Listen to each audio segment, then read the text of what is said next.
Enzo Recto, kalaban ang katiwalian at kasinungalingan, kakampi sa katotohanan at kabutihan. Pinagdududahan ni Senator Risa Hontiveros ang pagkatao ni Bamban Tarlac Mayor Alice Guo na may koneksyon umano sa ni-raid na Pogo Hub. Wala raw hospital at school records ang alkalde kaya posible raw na asset ng China ang naturang alkalde. Kumbinsido si Senator Risa Hontiveros na nagsisinungaling si Bamban Tarlac Mayor Alice Guo sa pagdinig kahapon kaugnay sa ni-raid na Pogo Hub na Zun Yuan Technology Incorporated sa kanilang bayan noong Marso. She lied. There were several questions where she lied. Yung pinaka-stark and shocking example ay yung dininay niya na may connection siya sa Hongsheng. Nandun na nga sa mga dokumento ng municipal government na siya ngayon ang pinuno.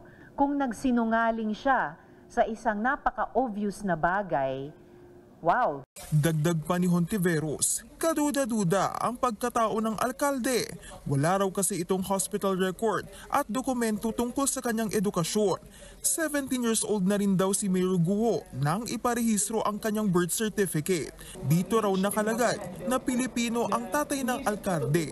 Pero napag-alamang Chinese ang idineklarang nationality ng ama sa kanilang negosyo. Kung mapatunayan pa yung mga iniimbestiga ngayon ng iba't ibang intel agencies ng ating gobyerno, yung anggulong may surveillance at mayroong hacking activities dyan sa Pogo Hub sa Bamban, maitatanong, yan ba ay isang matagal nang ipinlano at inilatag na plano gamit ang di umanong kunwaring Filipino identity ni Mayor Alice para magkaroon ng isang foothold pati sa ating political at lumalabas national security sector.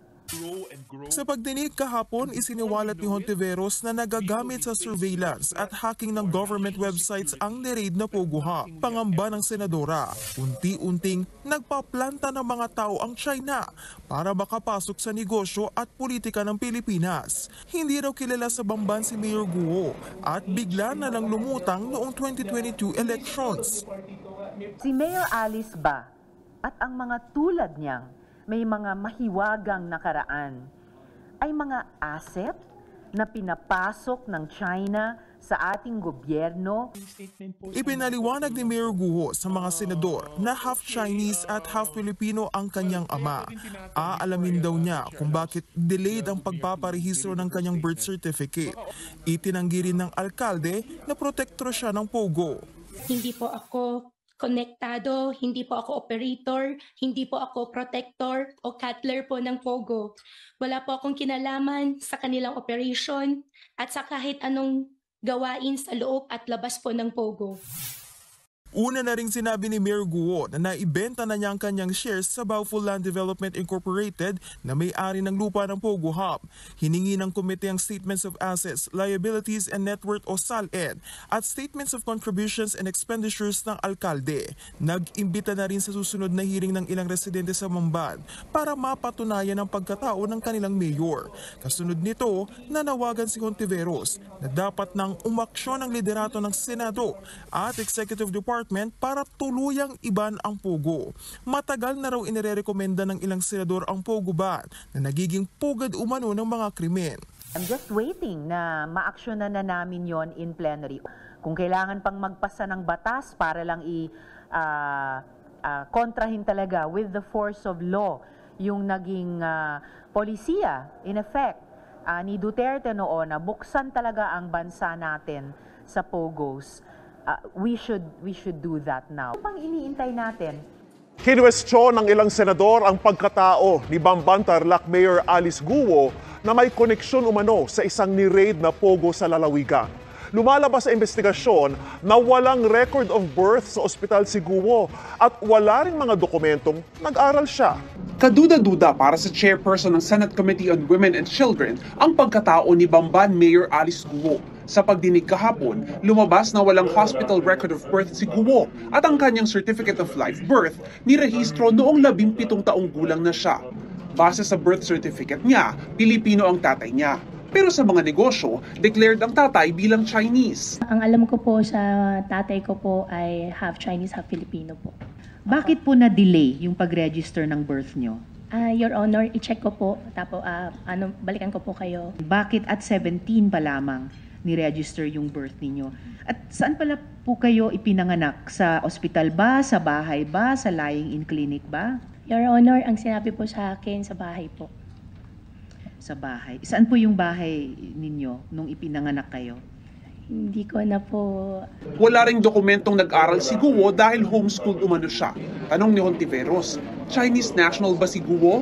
Kung mapatunayan pa yung mga iniimbestiga ngayon ng iba't ibang intel agencies ng ating gobyerno, yung anggulong may surveillance at mayroong hacking activities dyan sa Pogo Hub sa Bamban, maitatanong, yan ba ay isang matagal nang ipinlano at inilatag na plano gamit ang di umanong kunwaring Filipino identity ni Mayor Alice para magkaroon ng isang foothold pati sa ating political at lumalabas national security sector. Sabi ni Hontiveros, kailangang alamin kung pareho ito sa Pastilla scam kung saan lumabas na nagbayad ang ilang dayuhan para makakuha ng mga Filipino document.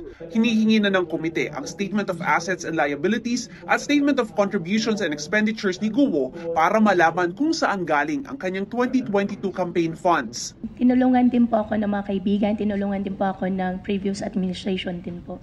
Matagal na po ba kayong may kaya mula sa panahon ng ama ninyo? Or self-made po kayo, ma'am? May konting kaya po yung magulang po at nagsikap din po ako, Your Honor.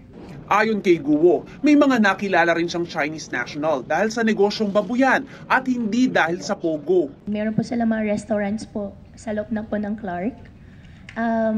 Binibentahan ko po sila na, supposedly binibentahan ko po sila ng karne po, baboy po. Okay. Doon po kami nag-umpisa na magkakilala po. And then itong mga, tinitignan ko itong mga incorporators, 3 out of the 5 are Chinese.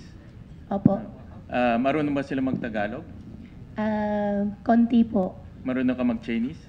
Konti din po. May impormasyon na fluent daw kayo sa Mandarin. Hindi lang konting marunong. Tama po ba? Marunong po ako sa Mandarin po, Your Honor. Saan po kayo natuto? Natuto ko po sa tatay ko po. Sa tatay nyo? Opo, at saka sa mga nakakausap po, tsaka self-study na rin po. Planong magpatawag ng ilang taga-Bamban para luminaw ang pagkatao ni Guo. Si Mayor Alice ba at ang mga tulad niyang may mga mahiwagang nakaraan ay mga asset na pinapasok ng China sa ating gobyerno para magkaroon sila ng mabigat na impluensya sa politika sa Pilipinas? Marami ng ibang kasong ganyan sa ibang bansa. Sinubukan namin kunin ang panig ni Guo pero hindi raw muna magbibigay ng pahayag ang kanyang opisina. Samantala, kahapon tinalaki rin ng komite ang 4 na Chinese nationals na inaresto sa Thailand dahil gumamit ng Philippine passport. Nagkataon lang po kasi na na-xerox nung hotel staff yung kanilang passports. At yun nga, nagtaka daw yung Filipino na nandun.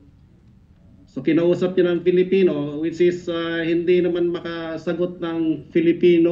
Nang inspeksyonin ang kwarto nila, nakakuha pa ng peking birth certificates at postal ID na may Pilipinong pangalan. Enzo Recto, kalaban ang katiwalian at kasinungalingan, kakampi sa katotohanan at kabutihan.